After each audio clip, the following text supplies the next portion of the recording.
What is up, guys? Mike Merlinski here with the Metal Webzine. Welcome to episode 27 of All the Metal Podcast. Today we're doing Sons of Azrael. We recorded this interview a few weeks ago on Skype, actually, and just got the track back today. We're going to be doing two parts for this. It's a very long interview. It's about 3.5 hours total, so I'm going to be splitting this into two episodes. To kick things off, normally I would do an intro about the band. I don't think that's necessary here. Most of the people listening to this are going to be from the Buffalo area, and anyone interested enough to click on it is going to know the story. So, to start things off, we're going to do a few moments of silence for Tony Lorenzo and Joe Syracuse, and then we're going to jump into the interview. Enjoy, guys.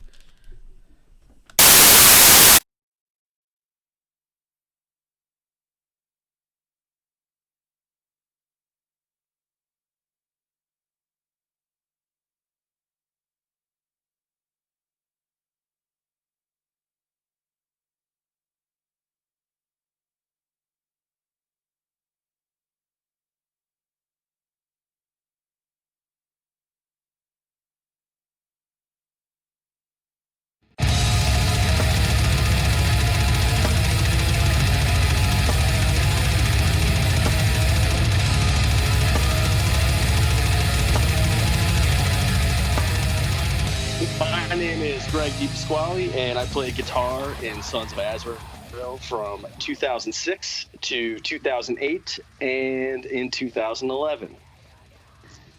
My name is Bobo Steinwandel. I'm the bass player in Sons of Azrael.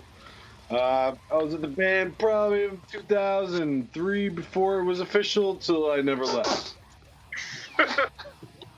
Wonderful. I'm Derek.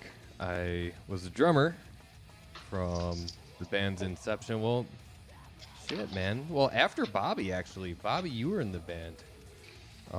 Technically before me. And then I left in... It was 03? Somewhere around there. 03 to 2009, yeah.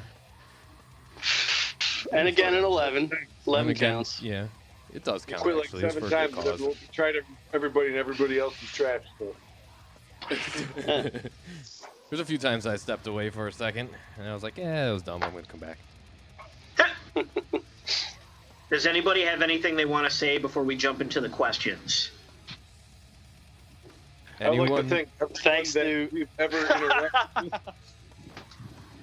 in our reign as Sons of Azrael, to even just one blatant conversation, one random conversation, to people we hung out with and, embraced.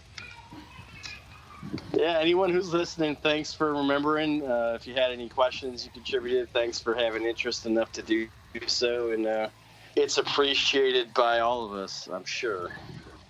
Yeah, And we're sorry we always made it there first and ate all the rider food on the record. Right on. yeah. Right For on. everyone that's still listening, and I remember Crock pot full of meat for tacos, done. we played not too long ago, and there were some people that were pretty pumped to see us, and a few people were like, "Wow, this is crazy! I just saw this band in this year." Although it was our last show, so it wasn't under the best pretenses, but people are still excited, and I just want to say thanks, because that still means something, and it's pretty awesome. For sure. For sure. Absolutely. Well said. Well said. Okay. Okay. For the group, what are your favorite tracks from the Conjuration of Vengeance? Favorite tracks from Conjuration of Vengeance. Well, I'm a big fan of Scent of a Dead Whore, because that's the song I wrote. But Very nice. I would say obviously I don't want to just fucking cop out and say it was all of them, but I would say Scent of a Dead Whore, Trail of Flesh, Mortal Human Form. Wow. That was Never a heard mouthful. of And, that was a mouthful. Right. Was that on an E EP? Trail of Flesh, Son of a Dead Whore, Mortal Human Form, and probably End of the Rope. I'll give 4. Those are probably my favorite tracks on that record. What's your favorite one? favorite one? You gotta pick one. Oh, I thought you said Oh, I thought he said tracks. No, but now Yeah, but Derek now is I'm asking saying you to one. pick one. Yeah. It's cross-examination. You can't Right. give the whole. Well- you can't give half the album. Well, do you want me to be sweet or do you want me to be honest? No, I want you to be. I want you to be honest. honest. Yeah. Honest as fuck. Oh, my Honest, fucking favorite. sweet. My favorite song is the one I wrote. Scent. Yeah, Sent. because it's like it's proof that I contributed something to the band, besides arguments. There's nothing wrong with confidence, Greg, and honesty. It's a good song. It's a good song. It's a damn I good agree song. with you. I agree. It's probably my second favorite song. Use the term delicious. It would never be my first favorite song. Yeah, but there's several great. I mean, if there weren't other good songs on that record, I never would have joined the band because those are the only songs that were really I had a frame of reference for before I joined the band. So, True. yeah. But if I had to pick one, I'm going to be a cunt and pick my own. Title of your sex tape. Well played. My favorite is it's probably Sweet Blasphemy. It's either Sweet Blasphemy or 5597.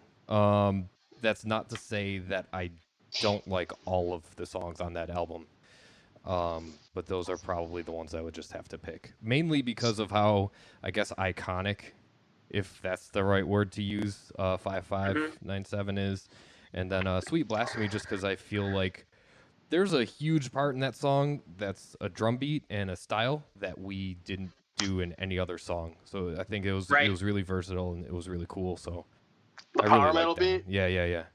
That Yeah, took I me remember like you were learning this shit. yeah, it took me about 2 weeks to really nail that down. Just Yeah, that one that drum was beat. really.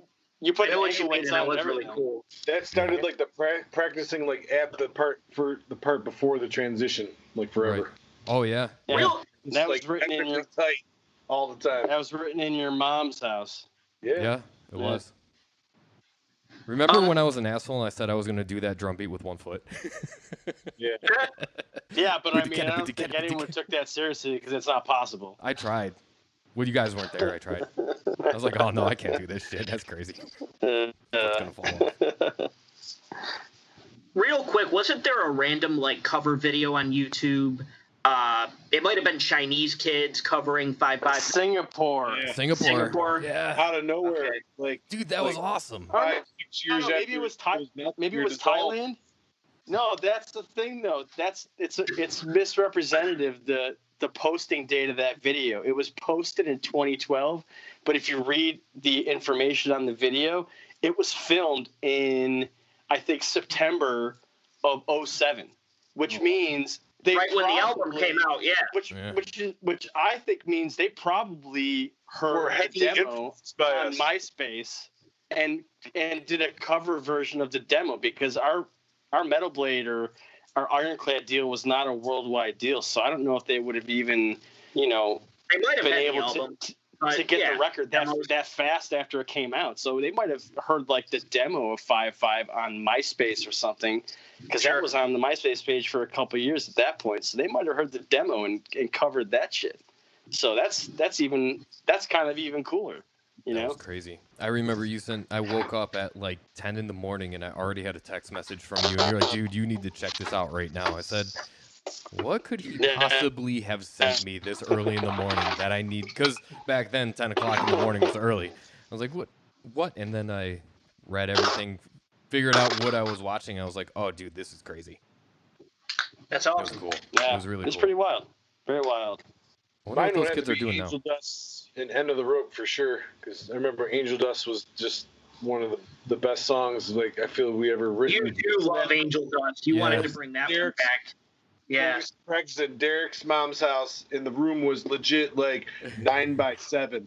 It wasn't even like It was small. It was my amp was, it was in tiny. my 410 heart key. I remember that epic. thing. It was a room where you could go in there in August for band practice weighing like 215 pounds and then come out 3 hours later weighing like 207. Yeah. Yeah, You know, like it was a we have fucking, to stop. it was a not, weight loss. not because we're cave. exhausted, but it's heat stroke death. Yeah, that too, yeah. Yeah, I was just over there and that room still kind of smells a little funny. I was dropping off some stuff to like store over at my mom's house earlier. It still smells a little Yeah. weird. Dude, that End of room the Rope smelled just has terrible. So much soul, it's ridiculous. I feel I feel a lot when I would play and still hear End of the Rope. Hell yeah. That was a deep song. Oh yeah. Yeah. For the group, how did the deal with Ironclad come about? Oh man, so I'll take this one because we Yeah, were shopping predates me. around for labels for a while, and we wanted to get on a sizable label, and then we didn't. Then we did, and we sent out some stuff. We were scouted by Metal Blade, and we played in front of oh man, what the hell was that dude's name? Mike Oh, Faley. yeah, he sucked. And At the Continental. we played in front of him, and he was just not impressed at all. But somehow or another, word must have got back because Ironclad reached out to us and said, "Hey, are you guys interested in being on a smaller label, XYZ?" So Tony and Trevor ended up chatting for a little bit, and we ended up playing like this college, like out that way. And Oh, dude, that was so much fun. dude, you remember that? And Yeah. I It went was back. like literally they cleared out a cafeteria, just a circle, Yeah, and everyone was just like there, on top of tables, chairs, and people are jumping It was around and nuts. shit. Dude, actually, that's funny because I got a story about that show. I had a drum rack, and one of the clamps that held like my toms and 3 cymbals. toms. It was a terrible yeah. system that I had, but I had one clamp, and everything pivoted on that clamp. It was like the most important thing in the world.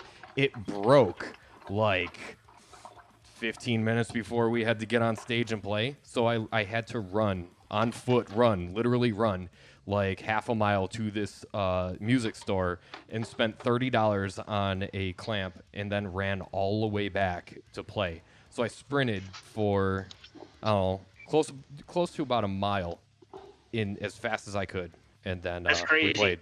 Yeah, That's a great story, actually. That's it crazy. sucked. It sucked so hard. I can but- imagine. And then you had to do crazy double bass after running like Oh that. yeah, it was nice and warmed up, man. But yeah, Right. then after that, I guess really what happened was they, Trevor and his friend Bud, checked us out. They liked us. They invited us back to their, I think it was Trevor's apartment, and we kind of drank and partied and had Well, I some was fun. And there for that. I was there for that. yeah, oh yeah, they checked us out and liked us and signed us like right there on the spot, like later on that night. We just drank Awesome. and partied. It was awesome. Awesome.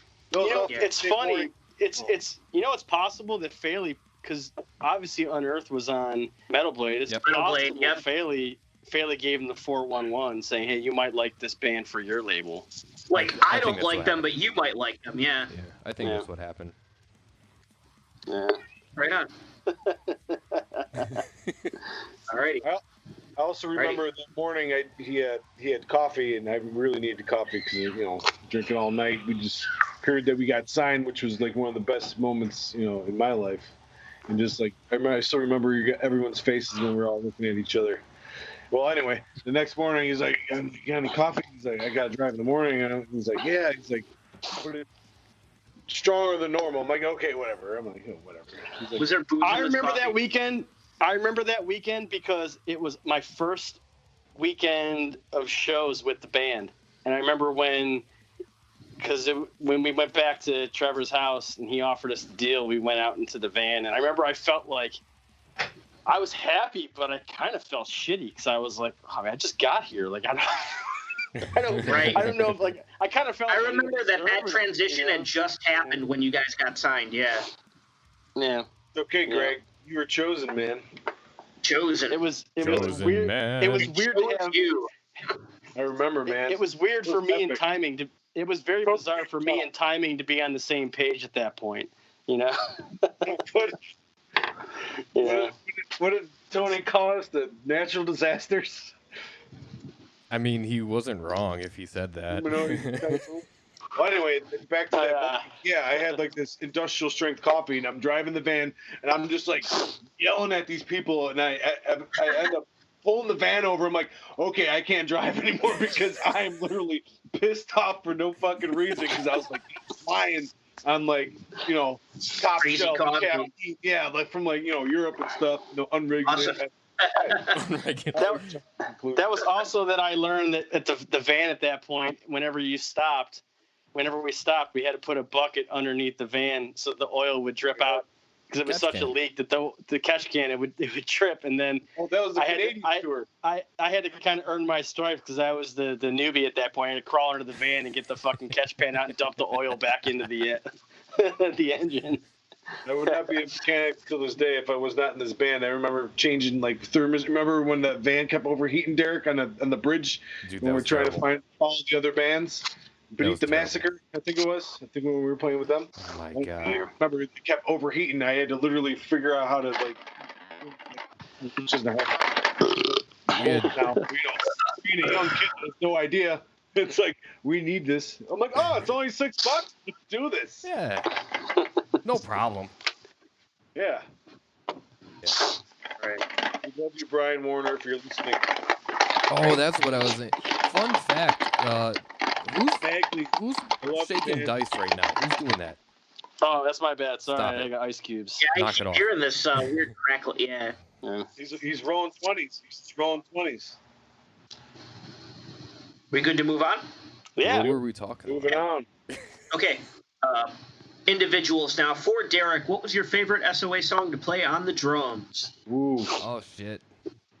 My favorite? Mortal Human Form. Yeah. Yeah, because it was kind of like I knew that everybody loved that song. I knew it was gonna pump the crowd up.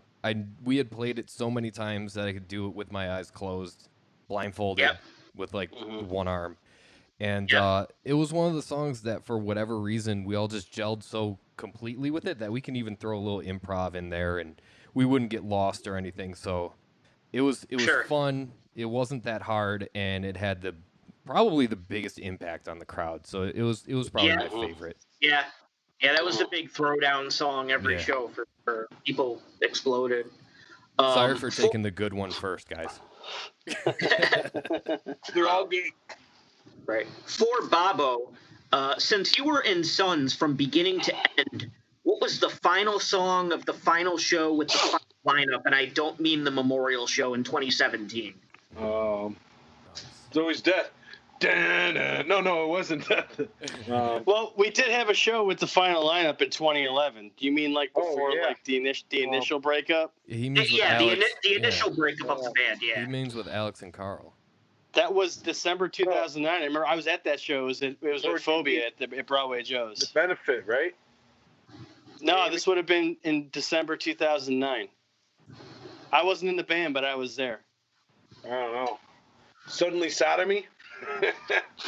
Sodomy. Yeah, I remember that. Is it safe to say you don't remember? He's still going. I think that is very safe to say, Derek. 100% death right there. Write them down. Ah, shit. For Greg, of all the riffs you learned from Tony, what was the hardest riff for you to play? The hardest one, well, that's an easy question.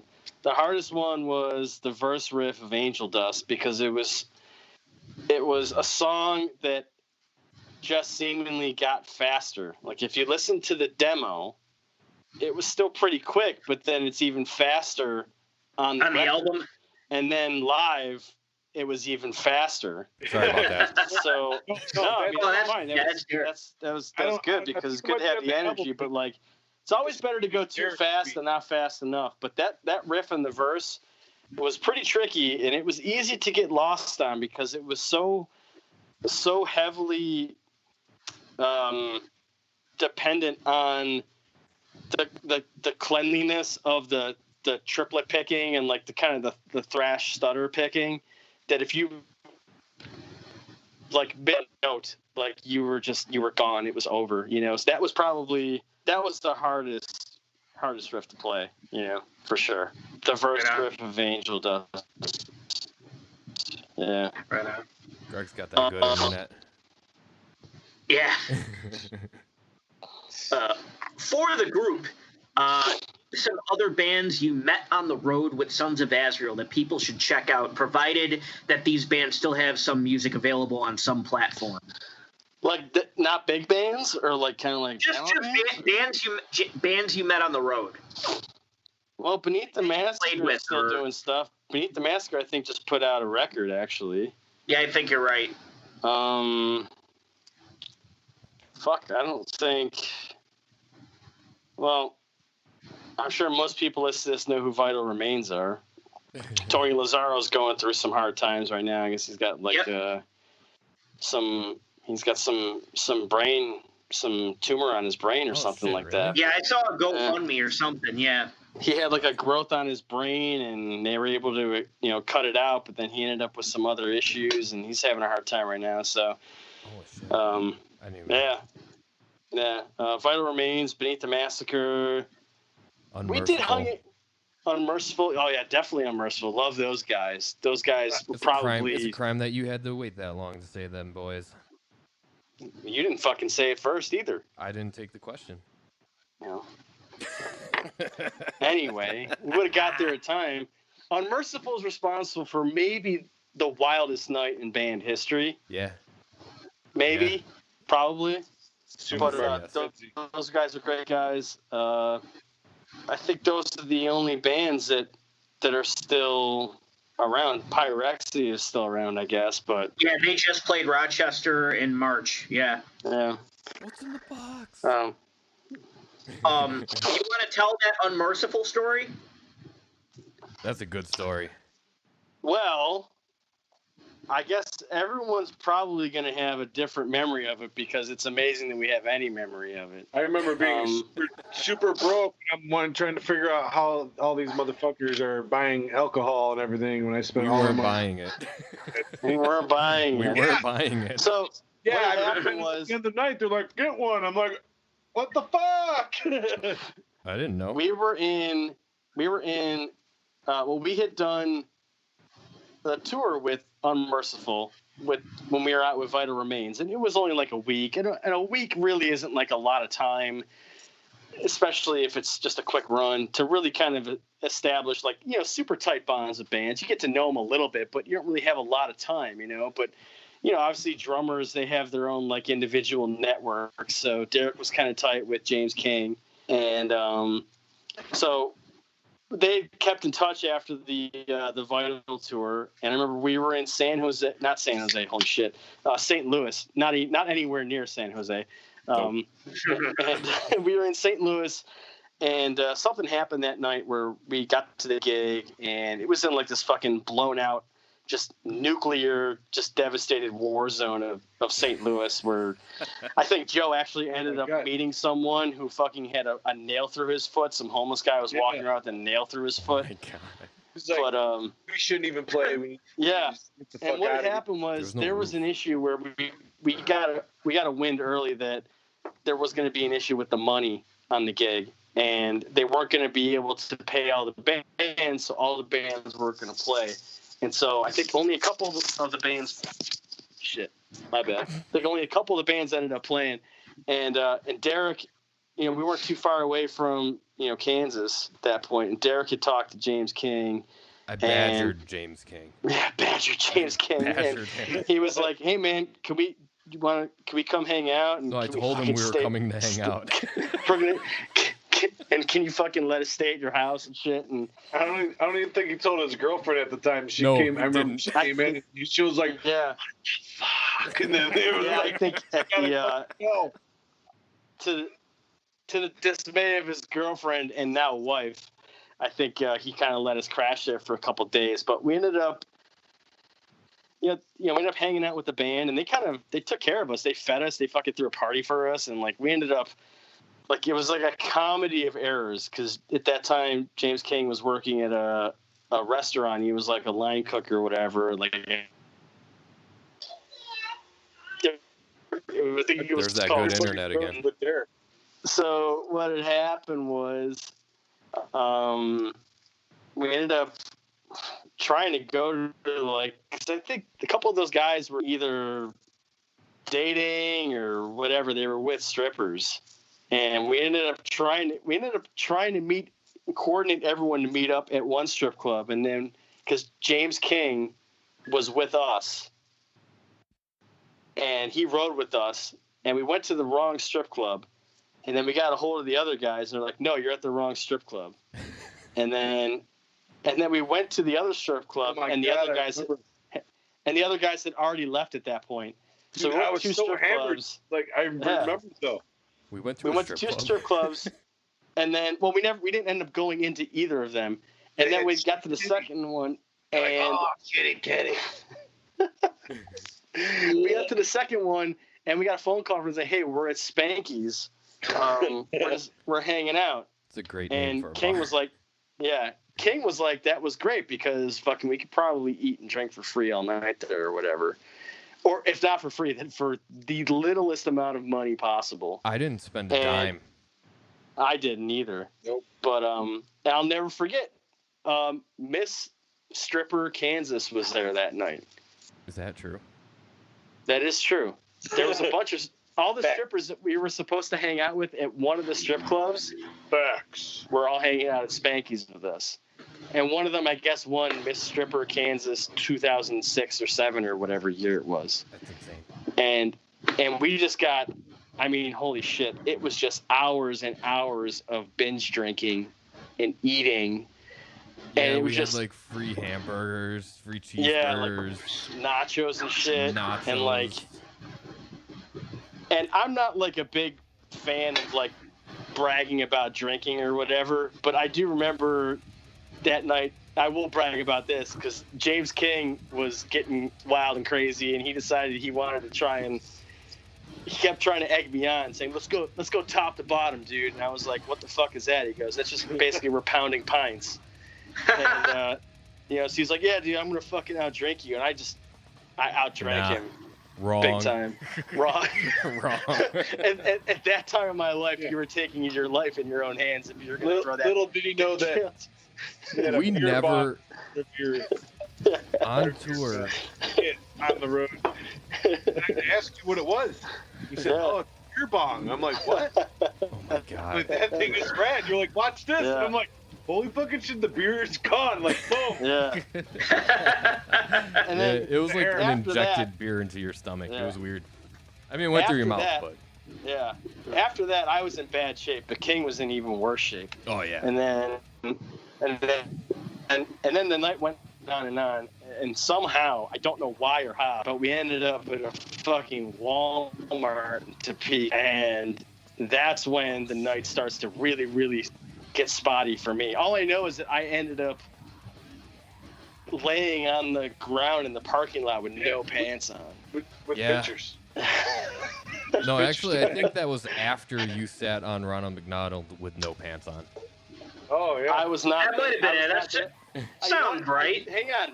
I do remember that. I separated from you guys at that point because I went to the CD section to see if they had a specific Accept album, and they didn't. At Walmart? And I remember I was so. Yeah, Come I remember on. I was so. Walmart would have it. Really wasn't in like a fucking great frame of mind. But I'll never forget. I was so wasted that I was in the A section, and I was just like going through every CD because at that point I was a level of hey Burner, nice. I was at a level of drunk that like everything was like kind of like blurry and like. You were underwater. Let's be honest. There was definitely more than alcohol involved that night. There was probably a little bit of plant food as well too. You know? And so at that point, I was just so out of it that like everything was blurry, and I was just like, I can't imagine if like any employee was looking at this lunatic in the CD section, like slowly move one CD at a time. It's like if you do more than one eye, you do good. You know, I'm guaranteed. There's only one eye. You can only one eye. There's nothing other than that. My hair is still pretty long, and it was about probably 1.5 feet longer back then. I was probably soaked in sweat, and I probably reeked like, a variety of substances and food. No, not Yes. cum, Derek. Using Vaseline. Why does Greg always smell like bleach? Right? And then after I gave up after I couldn't find the Accept album, I decided I was just gonna leave. I just went out in the parking lot and took my pants off and laid down on the ground in the parking lot because I was exhausted. Listen, so not then anywhere. apparently- You apparently- fucking laid down on the stripe part right in front of the entrance. You didn't Yeah, go I like remember. halfway down a lane and like in between cars. No, you were like right in front of the store. And the great part about that is that I didn't get in trouble because there was apparently at that point way more chaos going on inside the store. Somebody than was what on a going bike. Outside. Who got on the I bike? was not. I was not. I think that might have been King. It was either King or Tony. I know King threw a whole tub of what the hell, country crock butter at Tony. Then I think I tried to power Wow. the frozen food like rail. You know, they got the big bins, the tops, like the big rail. The story keeps evolving. I like that. You know what the best part is? There's every one of these details is extremely suspect because it's really dependent on the minds of individuals who are probably not Right. under Who any- can remember the most of the night? Yeah. I don't remember looking at CDs. I do remember somebody jumping into a Oh cooler. no, I was by myself with the CDs. I was shit. alone. Yeah, that's why I thought I looked pretty suspect. Somebody jumped into a coffin cooler. I don't know who that was. I think it was King, actually. King was lit. We never got was lit. outdrank on tour. Never. No. No one ever outdrank us. That's why they started calling us Drunks of Azrael. Oh shit. We had a reputation that preceded us. That I haven't heard yet. That's a good one. Yeah. Yeah, we had a lot of good times. We're thirsty gentlemen. Obviously, yeah. Yeah, we were. Thirsty. We were. For the group, name some bands you're currently listening to that not enough people are talking about. Oh, Wormed. Mort. Worm. Yeah, you've been posting about them lately for sure. Dude, Wormed, What'd Joe you say? Lysing told me about It makes Wormed. you want to throw your house into the sky. Yeah, I said, Bob, I told Bobby about it. I was like, dude, listen to this. You're gonna listen Bro, to the first track. You're just gonna pick your whole house up and throw it up into the sky. Holy shit. Dude, it's like one of the That's a great way heaviest. to sell a band on somebody. Yeah. Launch houses in skies. Dude, you're gonna throw your house side and then you're effect. gonna push the ground down and then you're just gonna like pull the sky down. You're just gonna throw a tree. I don't know. Okay. It was just insane. But yeah, Wormed. So if nobody's checking out Wormed, go listen to Wormed. Hideous Divinity is another one. The new 1349 doesn't get enough play. There's a lot of other bands, but I'll just keep it. I don't want to steal. You guys can go. Right on. I mean, I don't really listen to a whole lot of, like, I guess, newer bands. I probably listen to a lot of the same shit I always listen to, I guess, which would be stuff everyone's already heard anyway. So I'm probably not the best frame of reference, I guess. But All right, in that case, I then guess- Night Demon. Sorry. Get go ahead. it. well, that Get it. shit's new to you. I've been Yeah. listening to some Alice in Chains Unplugged. It's pretty dope. That's one of the best albums out ever. God. Right all on. time. All time. Right on. Good stuff. Epic AF. Yeah. For sure. Okay, so like getting into gear, like I guess I have the same question for all three of you, but it's specific to your instrument. So Derek first, what make and model was your first drum kit? Also talk about some drum gear that you currently swear by. So my first was a Tama Rockstar kit, which I guess is a pretty decent kit for a starter. I think it was like $600 or something. It was used. As far as gear itself, I would say Yamaha stands are incredible for cymbal stands. Hardware in general, Yamaha is great. Pearl pedals, I feel like everyone's kind of jumping onto these like Demon Drives and all these other like weird. There's another like double bass pedal from Poland, and I cannot pronounce the name of the manufacturer. But honestly, just Pearl eliminators, I got just as fast on those as I did with Axis pedals, so I like those. When it comes to drums, I really like Mapex. I didn't know why, and then I recently watched Airheads and realized that Mapex is all over that movie, and I think that maybe just subliminally I was It was attracted. subliminal, yeah. Yeah. I think maybe it was just that. I'm not a fan of Tama for whatever reason, and I don't really like Pearl as far as drum shells go themselves. Mapex is great, if you ask me, in my opinion. Their birch shells are really, really nice. Sonar is really good, and even Yamaha. Again, Yamaha Right. just makes good stuff. So, Yep. And then cymbals, dude, whatever sounds good to you. It depends on what style of music, but I mean the big name brands for cymbals are big names because of a reason. So Sure. Right on. Licking. Bobo, your first bass, your first amp, and then gear you currently swear by. All right. Well, my first bass was Ibanez. It was like blue with that sparkle to it. Nice. I got it from like a, I don't know, girlfriend of the past or whatever. But it was a sound gear, wasn't it? It sounded, yeah, they sound freaking amazing. So I rocked that for quite a while. And I bought the 410 Heart Key with the PV 550 with the one with the built-in chorus. It sounded delicious. I should have kept it. I don't know why I got rid of it. That was a good one. I remember that. Right on. That was before all you had to do was turn the volume down and turn the gain up a little bit, you know. And now about your I have, that's God right there. It's like the only way I can. Well, anyway, I have 2 8x10s, which I like to lay down sideways and turn the emblem so it looks like one gigantic speaker. Oh, fuck yeah. With the Wall of sound like that. Pro, which you played that when we jammed with Unmerciful a couple years ago when you're oh my God, didn't that sound like amazing? It sounds amazing. It was I was happy I didn't have to fucking carry it. Oh my God, yeah. I got that and SVT4 Pro amp egg, which somehow does not bog down at all, you know, running two cabs. Like, it's crazy. Like, they both sounds better running 2 instead of 1. Like, it sounds like it's more powerful. Well, it would, because it's running, 2 cabs. Still have that much power, like equally dispersed, is pretty epic. And of course, a Sans amp. Sans amp is God's gift to a bass player. He sounds so heavy, soulful. Yeah. Doug White got me into the Sans amp. Oh my God, right? You hit that pedal and you're like, oh my God, what the fuck is behind me? Right? And you change it. You can change it to anything. You can heavy drive. You know, you can have the, if you like to have the, you know, the a lot of fretting kick in there. You can turn up the tone a lot.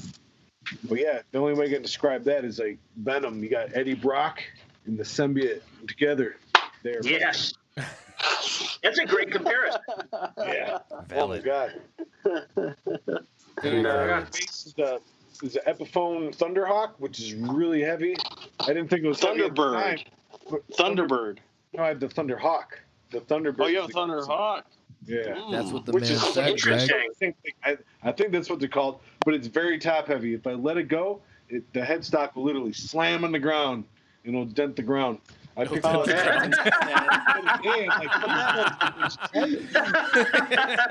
Thunderbird is like all. That's a great line. Piece, and that's what I'm gonna get. Epiphone's white one. Yeah, they're so light. It's super light. The Gibson Thunderhawks, or the Thunderbirds, like the true, solid true headstock. Because mine's bolt-on. But anyway. But it takes that's emblematic of the Gibsons and Epiphones. They all have the patented neck dive. They're all very neck heavy for sure. That thing is meant to war. The bridge is just like floating in midair, hanging on pegs. It's very delicious. Yeah. I still remember when the threads ripped out. I'm like, oh my God, what the fuck do I do? And Tony's like, hey man, you just gotta get some Gorilla Glue. Don't fucking stress out about it. So we got Gorilla Glue, and sure as shit, to this day, that son of a bitch is holding, and that's probably what. Wow, that's impressive. I can see it though. It's amazing because that thing was sweat on and had beer spilled on it. I mean, it just beat the shit, but the glue still stayed. It's crazy. Shit. It's not that big of a deal, but it was always the bottom guitar on the road forever. It was you're secure not gonna that put way. this fucking big It was the biggest one. It was the biggest one. We didn't want it to fall again. The brand new LTDs, dude, that thing was beautiful, Greg. When you pulled out your guitar, when the first time I saw it, it was like, oh. You're like, what do you think about this?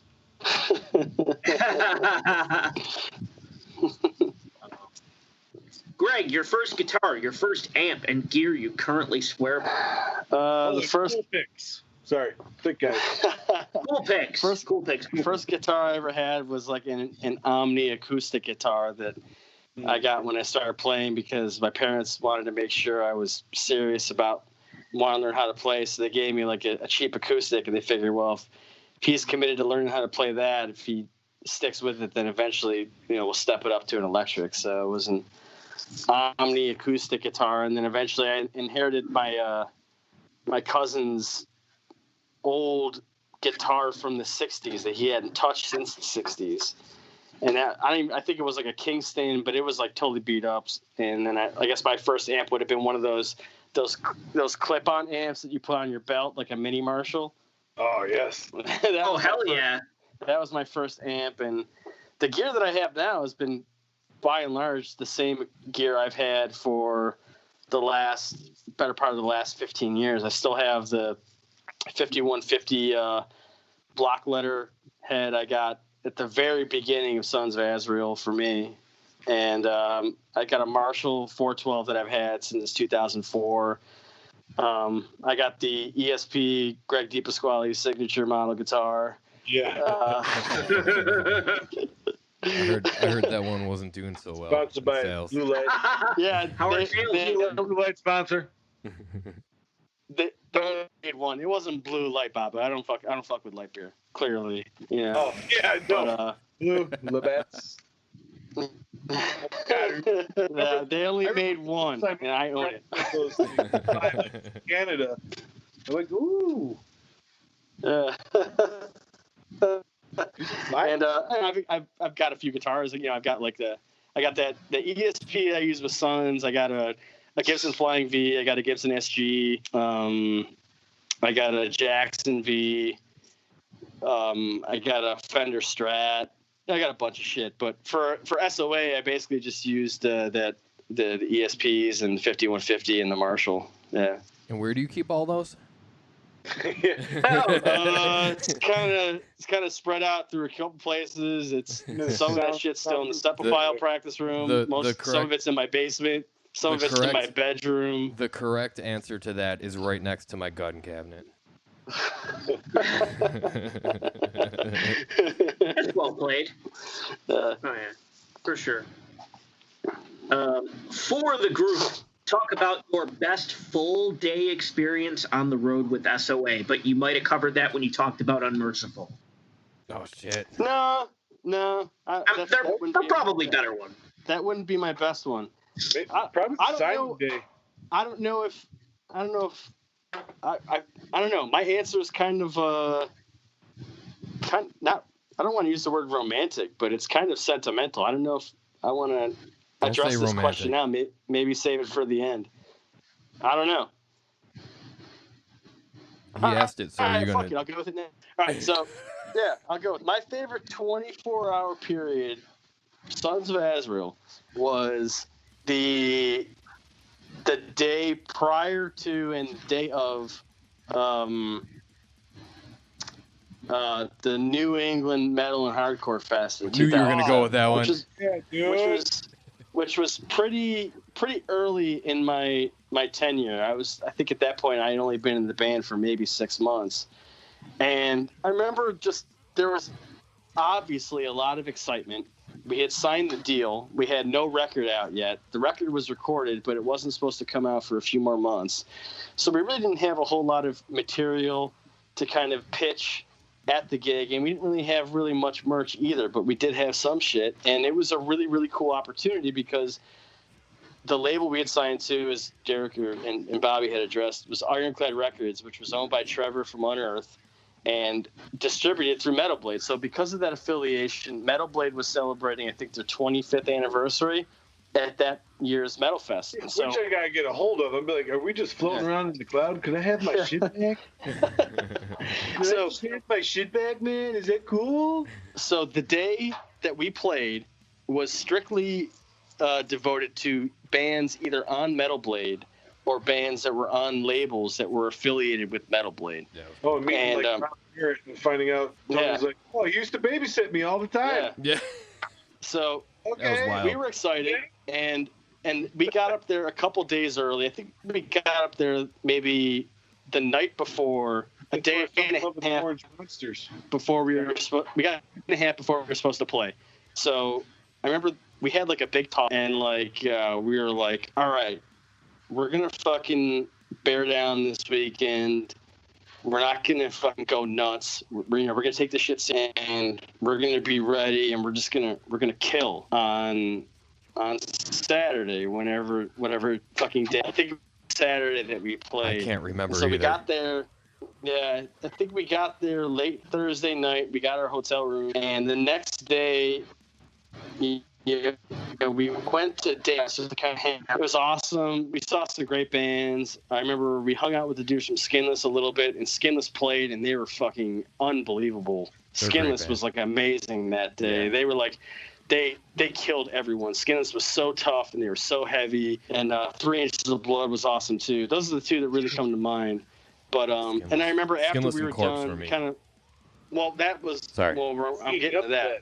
And so after we went there for a few hours. We hung out, and then we went back to the hotel room, and then we were like, well, we got to eat. And so we ended up getting like $70 worth of Kentucky Fried Chicken or some shit.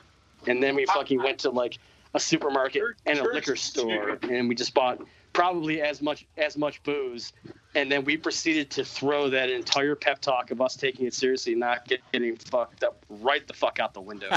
And we just in mode, and we ended up blistered.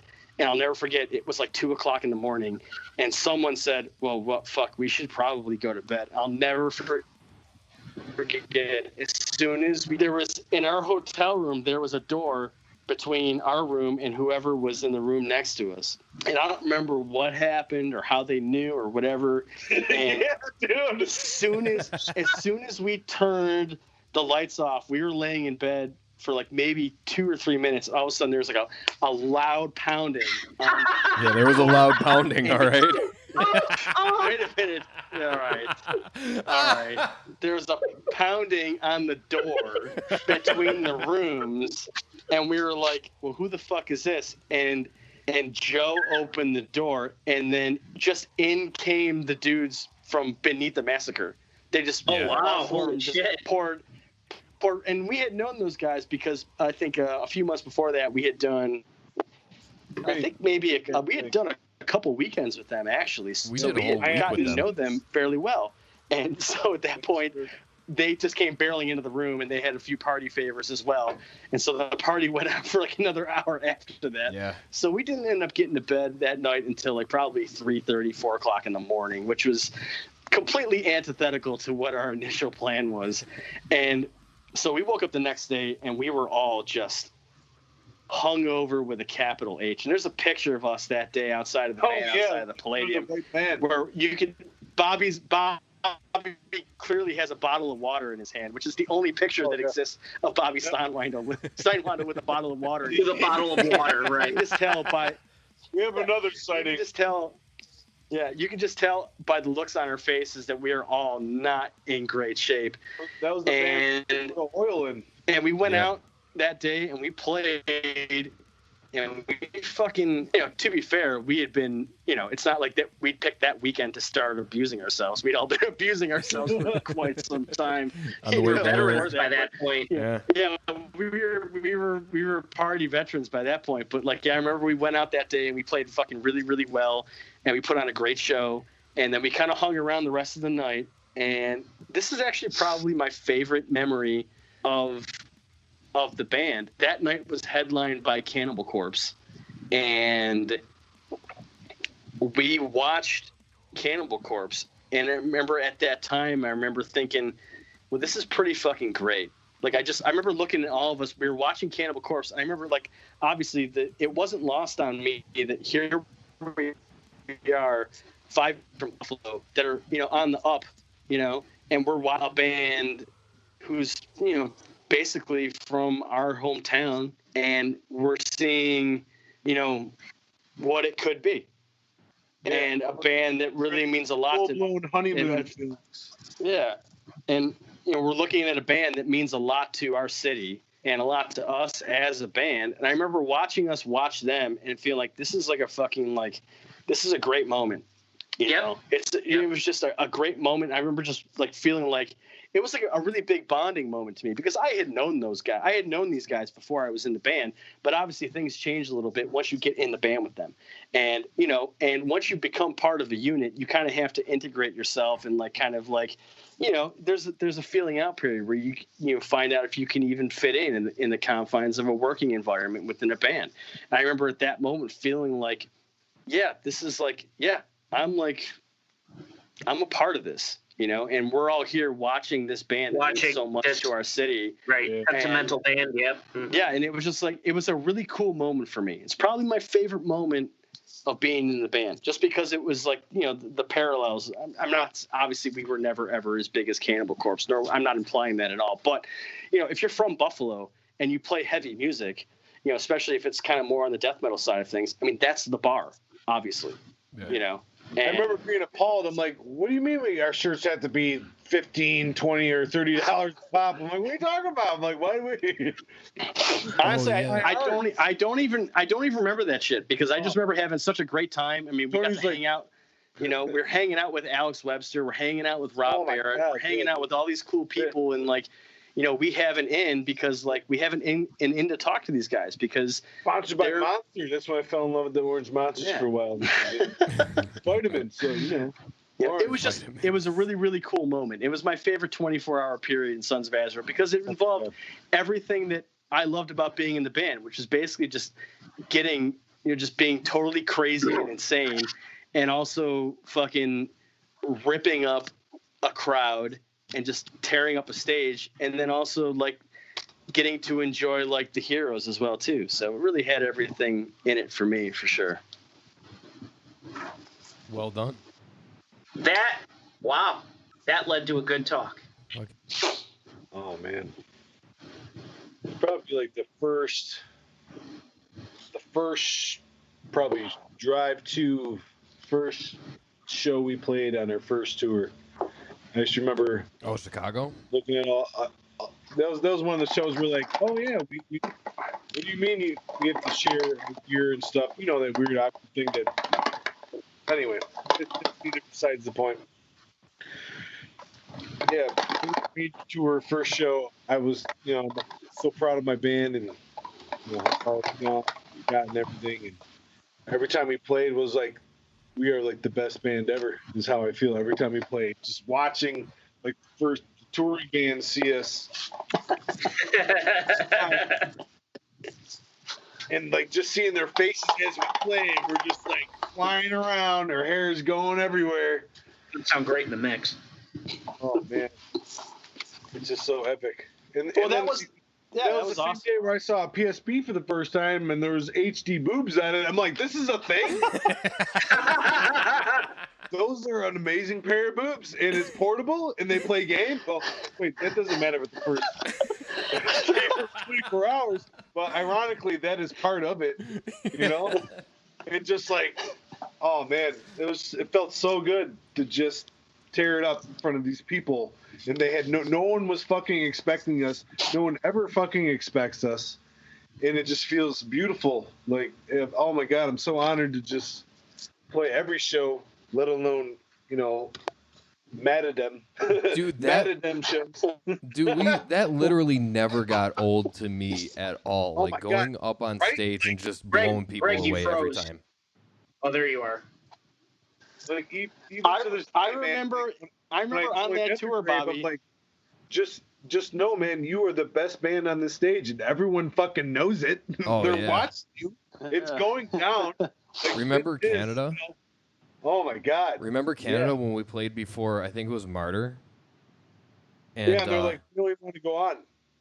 Yeah, like everybody was just not missed caring. Martyr. Oh no, we did miss Martyr. Whoops. Yeah, we kind of got We lost. were hanging out. We got lost upstairs. We got lost in the van. We were hanging out with fans, like dude. The second level, and people were getting thrown over the railings. Yeah, that was another Canada show. Yep. I remember, Bobby, to kind of piggyback on your tour thing. I remember a couple days into that tour, the first big one we did. I mean, because obviously there was tours before that. You know, we did a week with Vital before that. Oh, There it's have been so small good. runs in Canada, but like I remember a couple days into that first big tour, like the 5 or 6 week long one, it was like maybe 2 or 3 or 4 dates in. It was someone from Infernia, and it might have been Brian Magley, and he said something like, "Oh, so going on after you guys is going to be like this the whole tour, huh?" And I just remember being like, yeah, not saying I don't remember if I don't think I would say something like totally like big balling it or be shitty, Yeah, but I was like, but I remember I was just being like, we're on stage. dude, we do this every night. Yeah. You know, this is how we do it every night. It was kind of always a competition with us. Yeah. Just the smiles, just the people Yeah. smiles, and it's like, yeah, dude, this is what we're fucking laying down in front Yeah. of you. This Yeah. is rapture right now. We're gonna Hallelujah. we're gonna be here every night at this time, and if you guys have Yeah. to follow us, that's you got to figure that out. Yeah, Well, that was a great feeling. But no, go ahead. Yeah. That was a great feeling. Great feeling knowing that we were really making. And it's I mean, ultimately, was the legit. people who benefit most from that in the long run are the people at the gigs, because if any band really gives a shit enough, if they're going to have to go on stage after a band that tears it up, then they're going to have to up it a few notches as well too, just to not look like weak and shit. So ultimately, Right. the fans benefit if bands are bringing it. But oh my god, Greg, I remember seeing you do tornadoes so many times at so many different shows. Like, I don't know what else to call them. You would just do these you would enter a flat spin oh yeah, song, and it would just go for half the fucking like song. the windmill while spinning around, like putting your head on a dad bat. You know how they spin around on the bats while windmilling. Like, what the fuck, bro? I'm like, okay, he's gonna fall. I think ultimately that might have been my biggest contribution to the band was maybe just like, because before me, the guitarist, not like I'm fucking anything special, but the guitarists before me weren't like, they weren't, I don't know, they Animated. weren't drunk lunatics, I guess. And like, I remember, I'll never forget when we played at Showplay, and that was the first time after I was in the band that we had like a really big stage. What was that, the Arsis show? It might have been Arsis or something like that. I'll never forget, like, at that show, I was able to kind of fucking finally stretch out. I knew the material well enough to where I could pick my spots as far as where I could kind of be more animated than not, and I'll never forget, like, let's be honest, Tony, he had chutzpah, he had attitude, and, I don't think he was going to take kindly to just me being the only one who was running around up there. And so then it really became Friendly competition. I think it kind of became like a thing where it became a friendly one-upsmanship. Like, who was going to be wild? That kind of permeated to the rest of the band, to the point where we basically had, like, we were human pyro. Like, Yeah, we were pyrotechnics. We were all the pyro in a Kiss concert, humanized, and like just put out gas to the gills on booze and weed, and like just rolled onto the stage, and then just, here you go. It was like we were all just like giant 2 liters of pop, and they would just shake us up before we go on stage and open us up, and then just, Mega rockets is the terminology. Yeah. I remember battling with Joe in the front row because I'm like, I'm in front. This is what's going on. Yeah. Right. Yeah. Of course I move over, but I'm like, they were getting, like, I was cooling the fucking fans off with my hair and shit. It was delicious. Is that what you're doing? Oh yeah. Yeah. Belting panties. Yeah, that's a word for it. Billy Milano, you need to turn your fucking bass down, man. Oh yeah, sure. I can't even hear it up here. Yeah, that'll happen. Oh yeah, I did it for him. What? I would turn it down only until the sound guy would say, "You need to turn your bass down a little bit." No, that's when you know you're just right. I do the touch but not. Yeah. Derek, Derek? What do you got? You got anything to add to that? So, it sucks because it wasn't 24 hours. It was longer than that. We had driven from Pennsylvania all the way out to Las Vegas, and then we continued up to like Seattle and fucking came back down to California. And I just remember. It was right. That one was oh right, no, that was the right, second one. That one was right to California. That's that right. That one was because we hung out with Barlow's for a few. That's right. So days. Yeah. driving across country, which by the way, it's got to be the worst documented tour routing in the history of tours, probably. Yeah, that was terrible. But so there was a few times that was like really good. I guess then I compare it down this way. There was one that we drove from Sayre, Pennsylvania, Sayre. I don't know if I'm pronouncing it right, Sayre, all the way to Las Vegas, and we did it in like I think 2 days, and it was crazy. It was really, really crazy that we did it and we got it done. But it was really cool to be with just your bros, and now you're on the other side of the country. So that was pretty cool. Yes, we're on the other side of the country in the middle of winter at home. Yeah. No, which that was nice. cool. Don't get me wrong, man. Yeah, October, and we were in shorts and T-shirts, and we were sweating. Yeah, that was cool. No, I just not had winter, my but it first was bout fall. with It was, that. that's right. Yeah, you're right. Yeah, that was I finally cool. know what that's like. That's a big deal. Yeah. If you've lived in a place like Buffalo your whole life, yeah. Then we were served by Mexicans for like a month straight after that. Yeah, basically. Everyone was Mexican and awesome. Yeah, sure. Yeah. Absolutely. Whatever we wanted, whatever we were doing, there was just cool Mexican like dudes and ladies around us. It was awesome. There sure were. Yep. Stop it. It is about the journey, though. Yeah. It was our first tour, and we were up in Seattle, and from there we left and we played Portland, Oregon, and then after we played Portland, we came down just like I think it's actually Highway 1, and we stopped in I think it was Crescent City, and once we continued from Crescent City, California, we hit the Redwoods. The Redwoods. That was the first tour. That was the first tour. That's what I said. That was the Pyrexia tour. Yeah. Right. That was the. Yeah. So it was the first time that I had seen the Redwood. I had been to California before, but it was the first time I saw Redwood Forest, and liquor at gas stations. Yeah, that was I was like, what? That was we saw that in I think it was Illinois too. Sorry, but we it was the first time that I saw those trees. You hear about how big they are, but when you see them, you're like, holy shit, we could fit this van through one of those. It's fucking crazy. So, and also, if this thing goes off the road, we are going to die. Yeah, we're gonna hit something really fucking hard. We're not walking away. Like, yeah. So it was at that point that I realized that just me, a dude from Buffalo who likes to just bang on drums and cymbals with a couple of my closest bros, and now I'm on the other side of the country playing music. So like that was really cool. And then we got into LA, like I think the next day, and we played the fucking Knitting Factory, and it was a fucking big deal because dude, there had to be at least 250 to 300 people there, and Southern California shows do very well in general.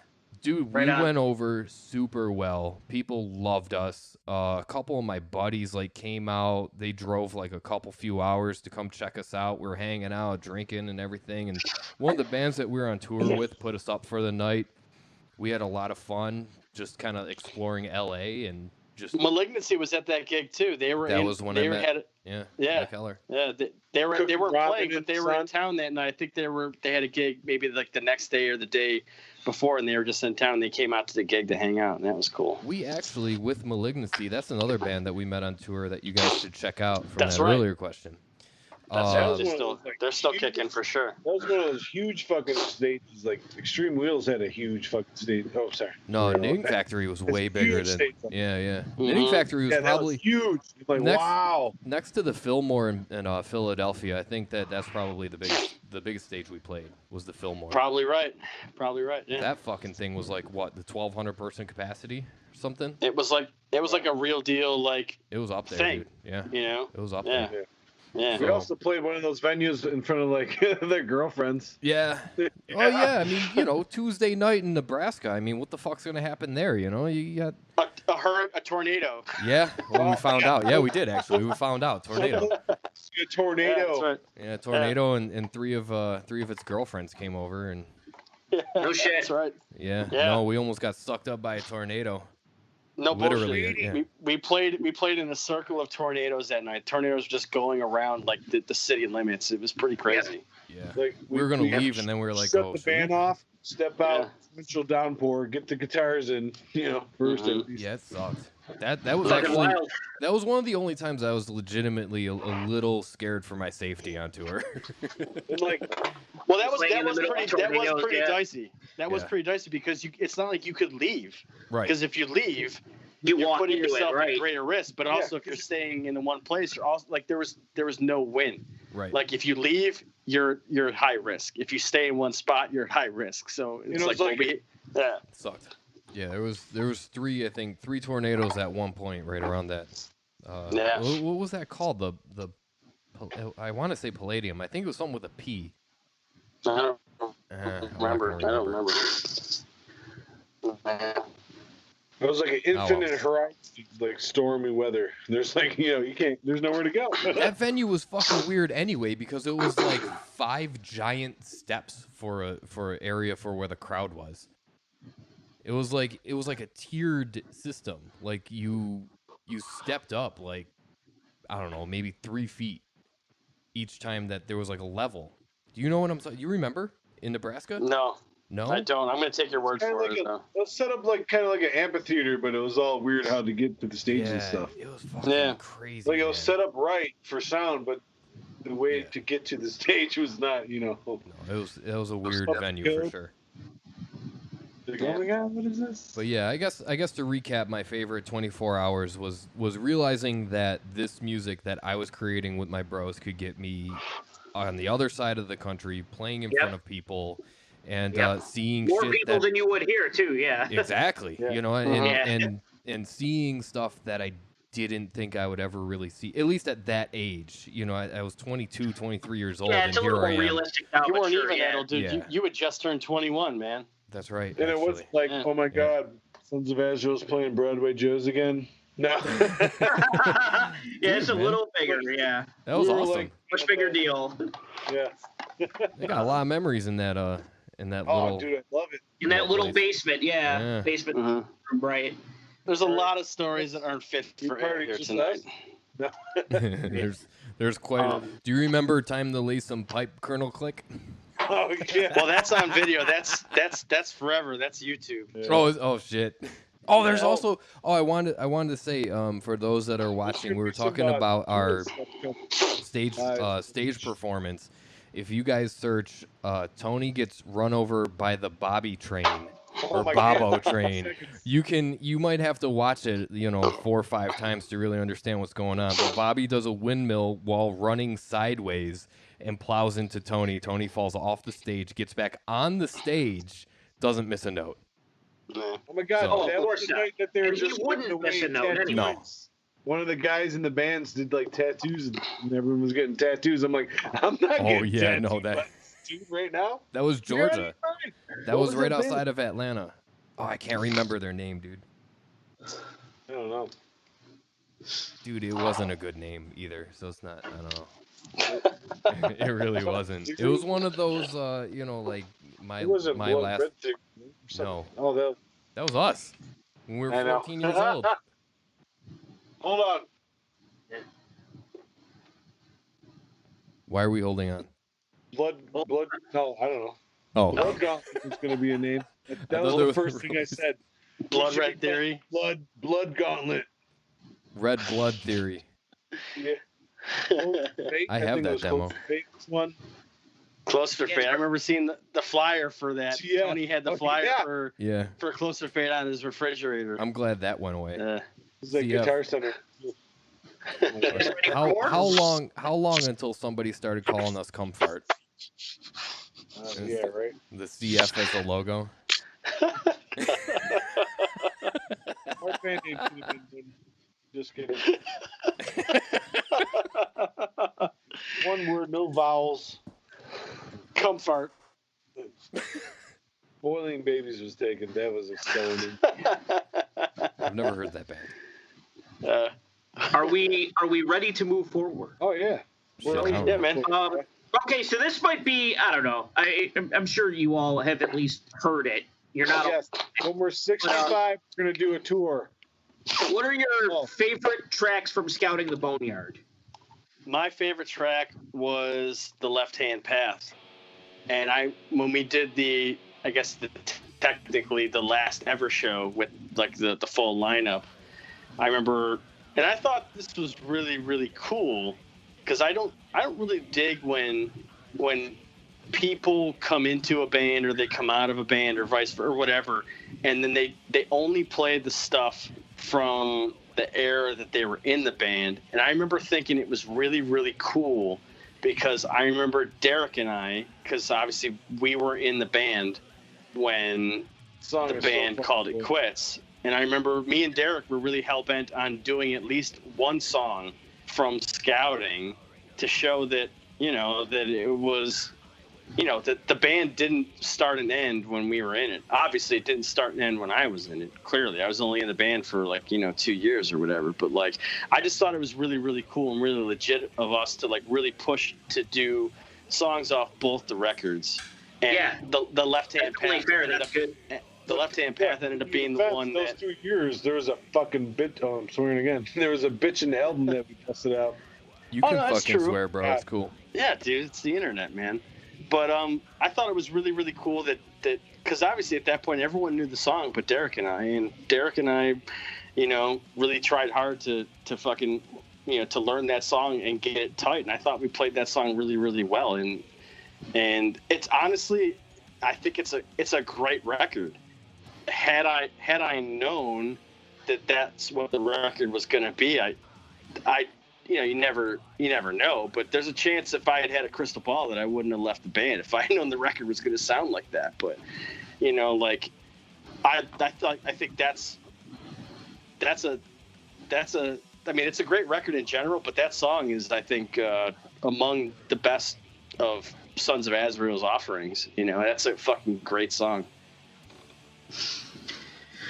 I'll go next because Touched by God is on that album, and it's probably one of the best songs that I think a Buffalo death metal band could write. Honestly. Yeah. That album in itself, I'm going to go on record. I've been saying it since the album came out. That album is severely underrated. Yes. I don't think it gets nearly enough clout, respect, mentions. Nobody remembers plays. it. Nobody talks about it. Yep. It's criminal. It's criminal because that album is absolutely amazing. It Personally, really is. I mean, it's no disrespect to the debut, but I think that record is the stronger of the two records. If I'm being objective about it, I think it's. I don't know why. There's something about that record that is unique from the way the songs are structured to the production. It's a record that unfortunately has kind of been lost, in the sands of time. And I mean, obviously that happened because the band called it quits like the fucking week it came out. But I think that record is to concur with Derrick. It's totally underrated. I think it's one of the best records to ever come out of this city. And I know a lot of people, they have a soft spot in their heart for the first record, and obviously so do I, and I think a lot of people do, and I don't think that's without merit. But I think if I'm looking at it objectively, if I'm removing myself from the entire picture and I'm listening to both those records, I think the second record is probably maybe a little more cohesive. It's definitely a little more original sounding. It's a little less derivative on the mosh parts and the breakdowns and stuff like that.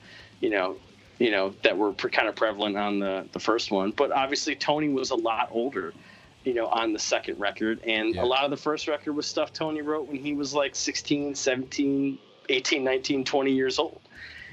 By the time Scouting came out, he was much older.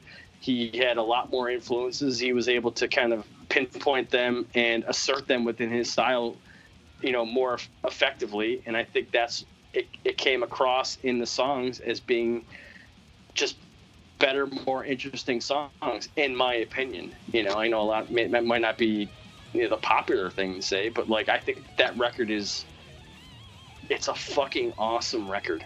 You know. Yeah, full-heartedly believe it transcended. I actually watched him transcend while we were recording and making with Alex, and Carl stepped in, and it was another brotherhood. It was like what was cool about that record to me is that even though Derrick and I were out of the band, Derrick and I were out of the band, but like we would still, like I would go to Tony's house and hang out with Derrick and Tony. Yeah. Like, and so like it was just like a family reunion in the fact that like we were still part of the equation. We just weren't in the band because like we saw the evolution and the making of that record as it happened, and we heard all the pre-production, but we just weren't in the band. So it was like we had an insider view of that record as it was being made, you know. It was weird. It was weird to kind of still be that inside and yet still be kind of on the outside of it, you know. No, it was really cool to like you said, be outside but also inside with that, because three of those songs were actually recorded, tracked with me on drums. Oh, that's right. I was on those demos too. Yep. I was on those demos too. Yeah. I wrote 5 seconds. I wrote 10 seconds of music on Scouting. Tony still owes me like $4. Yeah. Yeah. Where's the fucking royalties? So what is it? I wrote. I think it's. Well, to be fair, we have a Marlboro 25 pack when those were a thing in the 90s. You know, Marlboro Man, I'm the cowboy. I know. Arms extended. I know track 3, Arson and Apathy. I think Frozen in Time and A Numbing Flood. I think those are what those songs ended up being that we tracked. There's takes with me on drums. There's also takes with Mike Heller on drums. Mike Heller, the drummer right, from Malignancy, who went on to play with Fear Factory. There's also takes with him on drums. And that's right. I don't think anyone's ever heard those. I don't know where they are. They're packed in a box right now, I'm sure. I have them somewhere. We put them out. I think we made copies of them for that show, the Memorial gig, I think. Maybe. I don't know. I know we might have. Yeah. We might have. I burned everything I possibly could for that Memorial show. Yeah. But yeah, that album is criminally underrated. And I think part of the reason why, I mean, Greg, you touched on it. You can hear the chemistry on that album. I mean, you can really. There was something else turning in that band at that point that was fueling the creativity between, and I think honestly it was between Tony and Alex, because they had a short-lived band called Black Tongue that was kind of like an improv jazzy. It was how do I explain it? It was kind of like Mars Volta. It was Mars Volta with Mastodon and like. Dude, it was really cool. It had really busy drums. It had really like riffing, kind of heavy rock and roll kind of guitar. Dude, it was honestly, it was really, really, really cool. And they were jamming for probably about a year before I stepped out of Sons of Azrael, and then it only made sense for them to recruit Alex on drums. And that chemistry carried right over. And you can hear it all over that album. Everyone in the band saw Alex coming before everyone else in Buffalo did. Because I remember we actually played with Alex's band Morai before Sons. And it was at I think the one time I remember was at Showplace. Showplace with Artist, yeah. No, actually, I think it might have been Vital, or maybe it was Artist. I don't remember. I think it was the Artist show. It was But Artist. I'll never forget. I was kind of just milling around, just kind of getting my shit ready to play. And I remember Derrick was on the side of the stage. He kind of gave me a nod to come over to the side of the stage, and he was like, "Yo, check this kid out." And like it was Alex on drums, and yeah, he was fucking shit hot. He was awesome. So I mean, we all when it turned out Alex was in the band, that was, I don't think anyone. I know I was like, I didn't think it was a bad move for sure. You know, It was a great move. yeah. Yeah, we totally all clicked and was just hanging out. It was pretty much the same thing. Like I said, Alex and Tony, man, it was a transcending. They had to step up on lead guitar for that record too. I mean, Yeah. Carl is certainly. I mean, he is several levels above my capabilities on lead guitar. So they definitely, you know, it's a statement record. You know, I mean, I wouldn't be surprised if Tony had a little bit of extra jump in his step and maybe a little bit of spite, because, you know, let's be honest, the band kind of fell apart between albums 1 and 2, and he kind of probably felt like he had something to prove, that, you know, he could fucking kind of keep this going and, you know, keep it going stronger, you know, and probably, you know, try and make me feel shitty about it, you know. Oh no, You know? it's personal. Carl. And they got a guitarist and who was, I mean, Carl is, he's phenomenal. Oh my God, the He's best phenomenal. part is like going on a tour with these kids. You know that they've been to they've done shows. You know they've never been plucked out of their natural surroundings and thrown into the void of gas stations and shenanigans and whatnot. But Yeah, it's just dinner fun. at Sunoco. It's fun. Like, yeah. During emergencies, the trailer is pretty good for an outhouse sometimes. Yep. Yep. I remember after the first tour with Alex Walking and 3 actually- miles in New York City. So, sorry, nothing opens till 8. Where do you go to the bathroom? Right. In the alleyway. actually, Derek, Around you did one tour with Carl, right? Yeah. I remember after that tour, I called up Joe when I knew they got back. You guys got back, and I was like, "How did it go, man? How was it? How did everything work out with Carl?" And he was like, "Oh, he sits in the back all day and fucking drinks and listens to Megadeth, so it's like you're still there."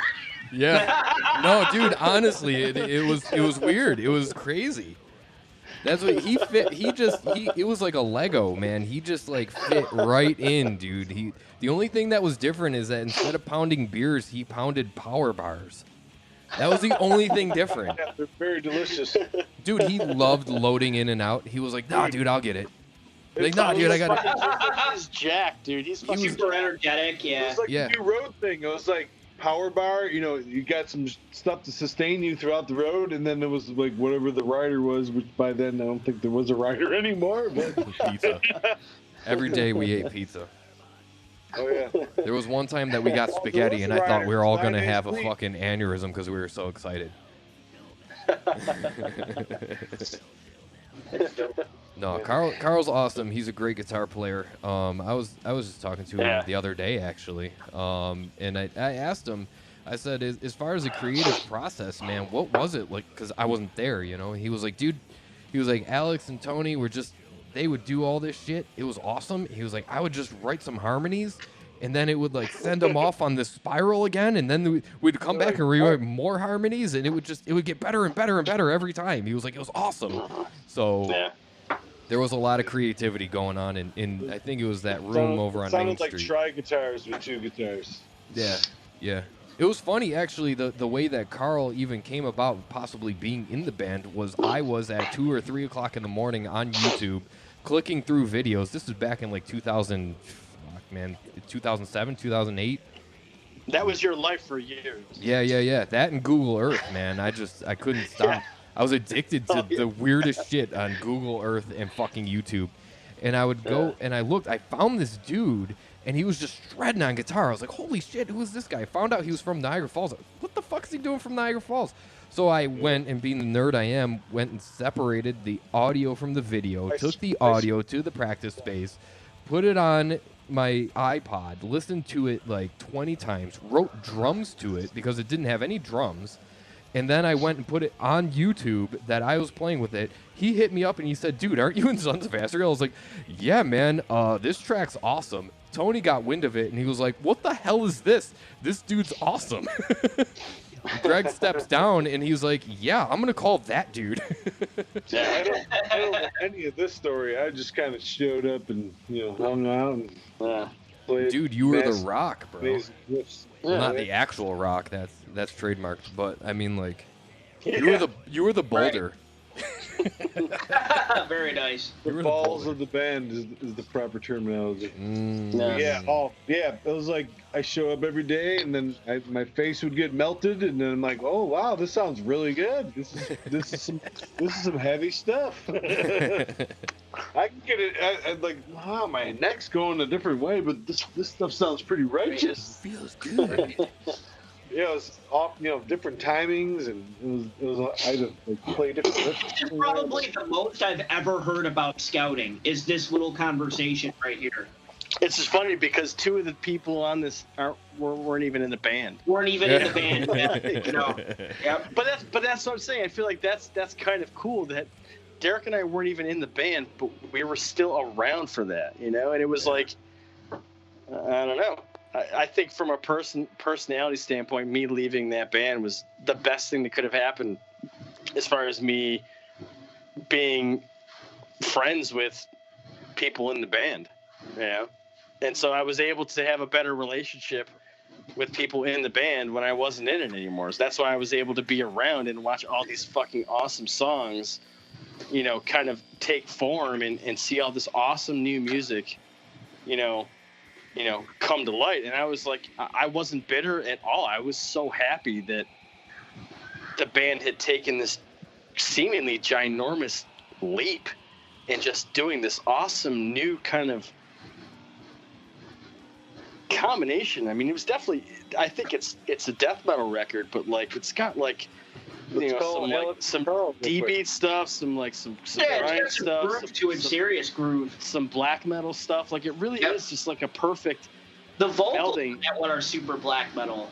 Yeah, Joe dude, definitely kind of. He has like an Abbott kind of vibe to his voice. Yeah, his lyricism is probably at its peak on that album. Yeah. I mean, it's not saying that his lyrics weren't good on anything else that he did, but they kind of hit like another level at that point. I mean, the opening line for the opening line for "Touched by God" is "Grieving mother sits beside her child's casket, a little boy hacked up with a hatchet." I mean, like, dude, come on, man. Like, his lyrics were really, really, really next tier at that point, and the songwriting Also, hit a whole different dimension too. So, I mean. What that album may lack, I will say this, what that album may lack in speed, it makes up with composition and just pure volume of what is content. Yep. Yeah, really, really. Yeah, no, it's a slower record. You're right about that, but I just think that's a matter of just differences between you and Alex. I mean, you're definitely you've got a lot more velocity for sure, and Alex is more of like kind of like a feel kind of groove. Yeah. Kind of drummer, and I think that's just that's. I will say this: everything's a trade-off. If you're going to lose speed, you're going to get something else. Bad beats. I will say this: that I have actually taken that album and rendered it with a faster tempo, and it doesn't sound as good. It does not sound as good at all. Yeah, I believe it. You actually experimented like that, though. Yeah. That you had that thought and experimented. In that way, because it kind of goes back to what we were talking about with like the stage performance and the songwriting and the solos. It was always a friendly competition. Well, I did this, can you do that? So I said to myself, well, if I could play, because even still to this day there are parts on that album that I physically cannot play. I don't know how Alex did them. I don't know how he recorded them. I don't know how he played them that clean. I can't do them. So I said, well, if I could play this stuff, I would try to play it faster. What would it sound like? It doesn't sound as good. It loses its there's a feeling. Flavor, there's an overall atmosphere on that album. Yep. And it's lost when it gets faster. Yeah. It just does. Yeah. So. Yeah. So Scouting the Boneyard, guys, go buy it on eBay or wherever the hell. That's the only place you can get it. I don't know. Metal Blade. Is it on Discogs? I think it is. Yeah, it is. Is it on Discogs? It is. I think so. It is. Everything's on Discogs. Yeah. Yeah, it is. Unfortunately. On eBay for like $35. Dude, Conjuration of Vengeance is up on $99. eBay for $69.95 right now. I look for our old That's crazy. at least like every 2 weeks because I don't have any. I don't have any shirts. I got one. I got the Sweet Blasphemy long sleeve. That's about it. Fucker, dude. I That's have like that the as best well. one. Yeah, I have Best that one. as well. Damn. I checked the. I That one's checked, where the money's. I check all the AMVETs all the time. Any sizes now. You will lose or gain the You weight look so for that the you can black, fit into you know, whatever it I is. definitely check the XLs. You can at least put them into like a picture frame. Yeah. Only the later ones, man, because we didn't have the capital to get the different size prints. So some of the earlier models had like the print that were good for like the size smalls and mediums, but they're on 2 or 3X, and they're this huge blanket of a shirt with like this little tiny little image in the middle. Yes. They're like a quarter of the size of the entire shirt. Yeah. You know, what are you gonna do? Yeah. Yeah, we're kids, you know. The era of youth larges. That's a thing. Oh Come on. fuck yeah. Yeah. Youth large. Yeah, That's all I have on scouting. I don't know if anyone else has anything they me want to too. add. Me too. Alex and Carl, if you listen to this, you guys are awesome. Yes. Totally. Awesome. Big marks, big respect. Hell yeah. Individuals, for Greg, what was your favorite Sons of Azrael song to play on guitar? Favorite one to play on guitar was either Is it Scent? Scent or All right. Mortal Human We're Form. gonna make Greg. When's your birthday? We're gonna make you a Sense shirt. Sleeveless though. It's a little cheaper. That's fine. I would say either Scent or Mortal Human Form, which is kind of the same reason that Derrick had touched on. That was the song that was like, I mean, It's going to amp the crowd. all right, let's take Scent out of the equation. I would say either Mortal Human Form, just because of the fact that it was really fun to play live, because it was a lot of the riffing was in one position on the neck, so it enabled me the ability to kind of maybe be a little more, from a performance perspective, which was always fun for me. And probably 5597, just because there's a few riffs in that song that are just I'm big on riff movement, and like there's there's a few riffs in I'm big on that, 5597 were just the movement. Hey, while you're playing it, you're just like, yeah, exactly. yes. A lot of the riffs in 5597, there's just like cool movement, and like there's like I can just feel it in my hand, just the way the riffs flow in that song. Yeah, that's where the money's at. So obviously I love Send a Dead Horde just because that's really like that's my contribution to the band. Yeah, I had some other riffs and other stuff on the first record, but that's like my biggest contribution musically to the band. But like as far as other stuff, Mortal or 5-5, but also the one time we played the Left Hand Path live too. One of the reasons why I want to do that song is because maybe one of my favorite Tony riffs ever is in that song, and it just like that's Yep. Yeah. It's just got that fucking It's got that epic vibe, and it's crowd moving too. got that fucking thrash stutter picking thing that Tony had basically on lock. He really did. and, That's one thing that like, he had. Yeah. They say pick one thing and do it really well, and I don't know if Tony on purpose got that down as good as we're right now admiring on purpose, but that little stutter, that triple pick was just, I mean, that's not the technical term for it. I can't remember what the technical term, but it's just, he had it locked down. Well, so he was fucking really good. into that school of, especially more rhythmically, he was way into like the precision perspective of like a James Hetfield, or even like to even kind of new school. And obviously, as you guys know, he was way into Dino on the Good Right. Fear Factory stuff. Like, he loved Demanufacture, and like Dino on that Cazares, on that record, Cazares has a lot of the really tight fucking, aggressive, speed picking, triple picking, thrash picking, like, and that was Tony's vibe, at least back then. I think that he kind of downplayed that on the second record because he kind of opened up his style a little bit. But obviously, the early stuff, which is a vast majority of the first record, you know, he was way into that intense, you know, that kind of picking.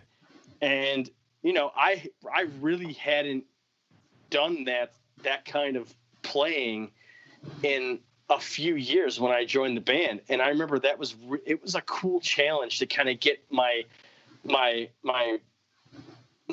beaten wrist, you know, up to, Calling it up a to fucking speed. beaten wrist is fucking hilarious. Dude, I love quote Yeah. unquote rejam we had. The rejam? Rejam. What's a rejam? Well, I'm sure we'll get to that. I'm sure we'll get to that. Yeah. I'm sure we'll get to that. The cops are called. Yeah, like my previous Yeah, so statement, that's my answer. Transcended on the second album. Mm-hmm. Just to be Was that there. your favorite one to play? Was that? Is that your favorite one to play? Oh yeah, of course. Well, they're all my favorite. Well, I was gonna say that one or Angel Dust. Mr. Macabre they're all, oh my God, they're all fun. Angel Dust has to be my favorite to play. Because I remember that was one of the songs where I'm like, you know what, maybe I do too much sometimes. I should just like slam down these root notes as fast as I can play them. You know, Yeah. Angel Dust was weird because when I was in the band, it wasn't a song I really like. I was like, the fact that it was hard to play, that didn't really bother me. You know, that, you know, I ain't a fucking kid. I ain't scared off by shit like that. You know, it was hard as fuck to play, but I was never ever gonna let that scare me off myself. For whatever reason, I don't know why. When I was in the band, Angel Dust just was not a song I dug that much. I don't know why, but I remember something happened between when I left the band and when we were getting ready for that 2011, what ended up being like the true final show. Like, I remember, like, I was like, you know, we have to play that song. Like I remember at some point between when I left and when we came back for that gig, I was like, no, that song is fucking awesome. You developed the like to it later on. I didn't even develop a like. I developed a love for it. It's like I don't even care that it feels like my wrist is gonna fall out of my arm when I play it. It's just such a fucking awesome song, you know. Yeah, I remember when we were making that song, I looked at you, Derek, and I'm like, all right, just ride the Chinas. You remember? Yeah. Well, I remember first. No, I remember you didn't understand. Well, you know the way I describe things is like that. You know, and you're like, you're all about okay, what's the timing? And I'm like, I don't know. You know, I'm just using my mouth to play. Yeah. And then when we finally got it, I'm like, oh my God, dude, this is huge. And then I remember that was kind of like our song when I joined the band that we would show Derek off a little bit because we would usually open it up for like a little drum solo. And I remember, we played at, I think it was a Halloween show at Club Diablo. And this is like, obviously, maybe I'd only been in the band for a couple months, but I remember at that point I realized, well, we give Derek a few bars to kind of branch out and do some flashy shit at that point. I remember before the gig, I pulled, I think it was Tony, and I was like, yo, dude, when we get to the Derek part, let's fucking walk off the stage to the bar and just fucking leave him up there. Yeah, Derek probably let's leave Derek up there and just make him blow everyone's balls off, you know? And like I remember he was like, yeah, that's fucking awesome idea. I think at that point he kind of relayed that to Joe and then to Bobby. Then we got to that part and we all just fucking walked right off stage, went right to the bar and got our beers. And like Derek, you know, obviously Derek, he ain't no fucking noob. He ain't a kid. He fucking knew at that moment that he had to fucking do something. He couldn't just stand there. Oh, fuck you guys, man. I was like, where the fuck's my band going, dude? So we all walked off the stage and Derek had to just fucking the ocean. I just figured it out. He just fucking blew everyone's nuts off and just fucking just nailed it. And then by the time we got back up onto the stage, because I remember, was that at the Bug Jar? No, that was like at Club Diablo. Oh yeah. And by the time we got back up there, it was like I don't know. I feel like that we got tight really quick as a band when I joined. Like I didn't really feel like there was a really huge feeling out process, like as far as like a dynamic, as far as getting used to styles. To me, it felt like we gelled relatively quickly. So I'll never forget, we got off stage, we got our beers, which probably took maybe 90 seconds to 2 minutes to get beers for the four of us. And Derrick just fucking, we kind of sat there leaning on the bar, watching him for our beers. We're watching Derrick fucking wonder what's going on, doing his fucking drum solo. You know, he can't see anything at all. He can't even see, past his toms. He's got to like stand up. We get our beers. We walk back up on stage, and it was just like at that point, a couple months in, it was just like a couple quick looks. You know, Derrick, I think we even had a cue coming out of that. Like at that point, we had a cue. Like it was just like a quick like 1-2 on the China, and was right back into it. Like even at that point, like we were already kind of, you know, synchronatic at that point. We were really all on the same page. Yeah, 100%. Yeah, and to still talk about that just a little bit, I found out that was going to happen 2 minutes before we started playing that set. No, that sucks. Yeah. Fuck. I'm pissed off now. I don't want to know that. Tony came up to me. You found out during the song, like when it happened. No, it was before the set, but I think it was probably the third song in the set. But Tony came up and he was like, "Hey, just so you know, that part that you have in Angel Dust where you kind of do whatever you do, yeah, just go for a really long time. We're leaving." And I said, "What?" I said, "What do you mean?" He said, "I'll be right back, bruh." He said, "Dude, we're just going to walk off stage." And I said, "Why would you walk off stage?" He was like, "Don't worry, dude. It's going to be awesome." Because he would always say shit like that. And I'd be like, all right, cool. He's fucking with me. There's no way that they're going to leave the fucking... On top of that, it was Club Diablo stage. So it's like the most awkward stage to get off of in the first place. I think I was at this show. I remember this happening. I think I was at You either walk onto people's shoulders to get off, or you walk outside to get off of the stage. I'll tell you what, I'm not happy about that, because I've been fucking living a lie for like 15 years, thinking that you didn't know that until we walked off stage. You got the heads up. I mean, hey, to be... Hey, I didn't know until you guys left, and I'm like, okay. Fuck this guy anyway. I don't like him. Beer, man. Hey, you over there, grab me a beer.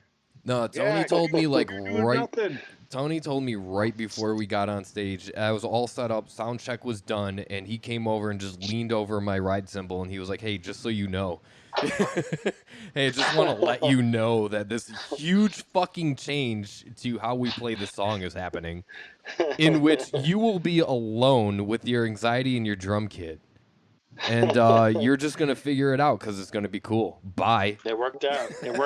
But I'm disappointed to find out that you were given a heads up. I've been living a lie. Then we're going to play it backwards. So I think that, honestly, Tony knew that if he didn't tell me, that I would have stopped playing and left too, because there were all those times that I jumped out from my... Before you were in the band, we played this show in Canada, and you remember Mike Gebauer. Shout out to Mike Gebauer if he's listening. I don't know. You're playing with Vinny. Vinny Mai from Ashura. I want to say Corey was in the band at that time, but it might have been Vinny. Oh, it was Vinny. Well, it could have been.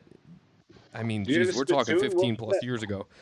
So we were playing a show in Canada. One of our fucking buddies gets into a fight, and it's somebody that we like. That's our bro, dude. If you fight him, you're fighting us. So we stopped playing in the middle of a set, jumped off the stage, and started fighting. Everyone. And, I mean, I think Tony knew that if you guys just stopped and walked off stage and I didn't know what was going on, I was getting off the stage and looking for a fight or something, because the last time it happened, that's what was going on. So I think that's why he gave me the heads up. But, yeah, he definitely dropped a little dime on me, and he was like, hey, this is going to happen. So, yeah, you know, new kid wants to do this thing, and we're just going to fucking throw him a bone. Just giving you a heads up. Listen, it was a great idea. I mean, people still talk about it to this day, so, yeah. I love jamming a Diablo in the Reese's Pieces costume. That was Halloween, man. Yeah. That was that night. That was that. Spot. No, it wasn't. I still have it. Oh, yeah, it was. Yeah, that was Oh, it that was. same night. I still have that costume. It's in my basement right now. You gotta keep it forever. Of course. I've had it Dude, since like 2000. I was a fucking hillbilly. I had You like sure were. overalls on and like a fucking. The funniest A thing about mullet, a mullet wig. the funniest part about that fucking whole outfit was my line beard. Oh man. It did not fit. No, not at all. But it was a costume, so it doesn't matter. We didn't do a lot of Halloween. No, I said it shows. doesn't matter. I'm upset about that. Wow. Brutal. We played that house show on Baines. Oh yeah. That was fucking awesome. Yeah, her mom just completely carpeted the entire house. I know. Brand new. The day before, it was like mine, Tara's party. We were playing with Tim Partika. He was playing with us. Yep. And we played in their living room. Brand new, like beige or white carpet. Everyone's got almost their white. sheets on, like destroyed. It was fall. It was Brand fall new time. carpet, done. Dude, mud everywhere. There was Oh my fucking mud God. everywhere. Yeah, I'm like, what the? That's crazy. Dude, it was bad. It was like, bad. get out of here. Shoved into some chick's arm. It was just like, it disintegrated into like nothing. Tony was here. She's freaking out.